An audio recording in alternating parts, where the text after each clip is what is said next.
আজকে তোমাদের আমি সার্ক সম্পর্কে একটু বোঝাবো। গ্র্যাজুয়েশনের জেনারেল পেপারে এটা আছে, যেহেতু তোমাদের 2 নম্বরের প্রশ্ন পড়ে। পুরো সংক্ষেপে আমি একটু বলে দিচ্ছি। প্রথমে একদম সার্ক দেখতে পাচ্ছ, লেখা আছে সার্ক। তার ফুল form South Asian Association for Regional cooperation, যেটি দক্ষিণ এশিয়ার একটি আঞ্চলিক সংস্থা।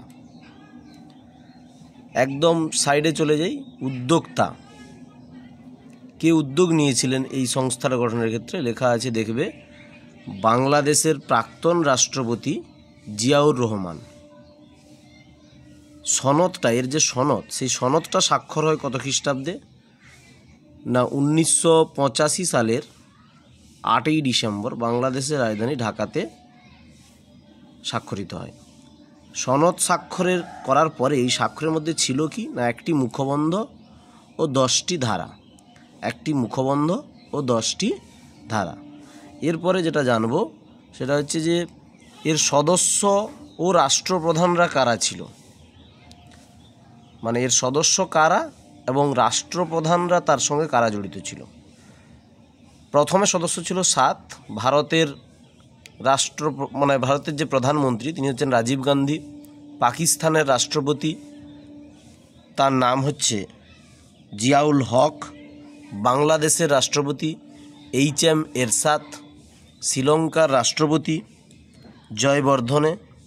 নেপালের রাজা বীর বিক্রম সাহদেব। ভুটানের রাজা সিঙ্গে ওয়ানচুক। মালদ্বীপের রাষ্ট্রপতি MA গায়ুম। এই 7টি রাষ্ট্রের মাধ্যমে পথ চলা শুরু হয়েছিল, কিন্তু 2007 সালে আফগানিস্তান নতুনভাবে যুক্ত হওয়ার ফলে সার্কের বর্তমান সদস্য সংখ্যা হচ্ছে 8। এবারে জানবো এর পর্যবেক্ষক রাষ্ট্র। এগুলো হচ্ছে সদস্য রাষ্ট্র সার্কের। আগে ছিল 7টি, এখন হচ্ছে 8টি বর্তমানে। পর্যবেক্ষক রাষ্ট্র কারা? অস্ট্রেলিয়া, চীন, জাপান, ইরান, মায়ানমার, দক্ষিণ কোরিয়া, USA আমেরিকা, ইউরোপীয় ইউনিয়ন আর হচ্ছে মরিশাস। তাহলে আমাদের প্রথমে জানলাম সার্কের full form South Asian Association for Regional Cooperation. এটি একটি দক্ষিণ এশিয়ার আঞ্চলিক সংস্থা। এর উদ্যোক্তা হচ্ছে বাংলাদেশের প্রাক্তন রাষ্ট্রপতি জিয়াউর রহমান। এর সনদ স্বাক্ষরিত হয় 1985 সালের 8ই ডিসেম্বর বাংলাদেশের রাজধানী ঢাকাতে, এবং এর মধ্যে একটি মুখবন্ধ ও 10টি ধারা আছে, এবং এর সদস্য রাষ্ট্রের সংখ্যা হচ্ছে 7টি আগে ছিল, বর্তমানে 2007 সালে আফগানিস্তান হওয়ার ফলে 8টি। আর এর পর্যবেক্ষক রাষ্ট্র হচ্ছে অস্ট্রেলিয়া, চীন, জাপান, ইরান, মায়ানমার, দক্ষিণ কোরিয়া, USA। এবারে আসবো আমি সার্কের উদ্দেশ্য। সার্কের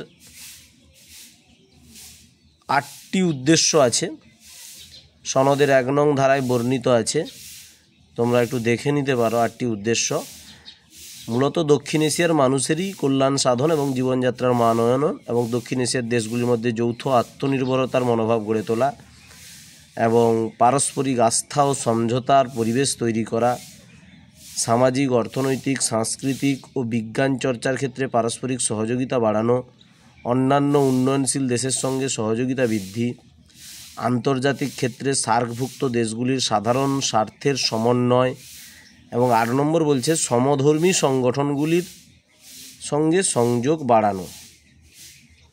এই হচ্ছে সনদের 1 নম্বর ধারায় সার্কের 8টি উদ্দেশ্যের কথা তুলে ধরা হয়েছে। এবারে আসবো সার্কের নীতি। সার্কের 2 নং ধারায় 3টি নীতি রয়েছে। সার্কের 2 নং ধারায় 3টি নীতি রয়েছে। 1 নম্বর বলছে সার্বভৌম সমতা, ভৌগোলিক অখণ্ডতা, অন্য রাষ্ট্রের অভ্যন্তরীণ বিষয়ে হস্তক্ষেপ না করা, এবং পারস্পরিক সুবিধার প্রতি মর্যাদা প্রদর্শনের ভিত্তিতে সার্কভুক্ত দেশগুলির মধ্যে পারস্পরিক সহযোগিতার নীতি কার্যকর হবে। 2 বলছে এই ধরনের সহযোগিতার দ্বিপাক্ষিক সহযোগিতার বিকল্প বলে বিবেচিত না হলেও দেশগুলির পরিপূরক বলে বিবেচিত হবে। 3 হচ্ছে এই ধরনের সহযোগিতা দ্বিপাক্ষিক ও বহুপাক্ষিক বাধ্যবাধকতার সঙ্গে সামঞ্জস্যহীন হবে না। এগুলো হচ্ছে সার্কের নীতি। 3টা নীতি আছে 2 নং ধারা। যাদের বড় প্রশ্ন হয়তো 2টি নীতি লিখতে দিল, বা সার্কের নীতিগুলি আলোচনা করো 5 নম্বরে দিল, তাদের ক্ষেত্রে এটা হবে। এরপরে আমি যেটা যাব সেটা হচ্ছে সার্কের গঠন। সার্কের গঠনটা তোমরা দেখতে পারো। সার্কের গঠন মানে কাদের নিয়ে সার্কটা গঠন করা হয়, ঠিক আছে। এখানে সনদের 5 থেকে 4 নং ধারায় বর্ণিত আছে মন্ত্রিসভা, স্থায়ী কমিটি, একাধিক টেকনিক্যাল কমিটি, অ্যাকশন কমিটি, দন্তনটা ওঠেনি, আর সচিবালয়।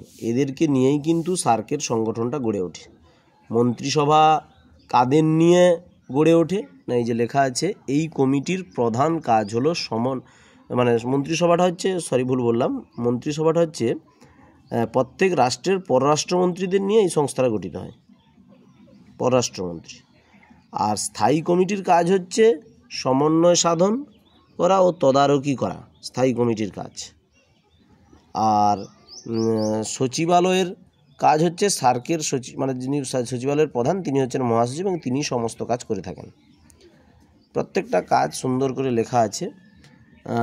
অ্যাকশান কমিটি, সে হচ্ছে সার্কের কর্মসূচিগুলিকে রূপায়ণ করে।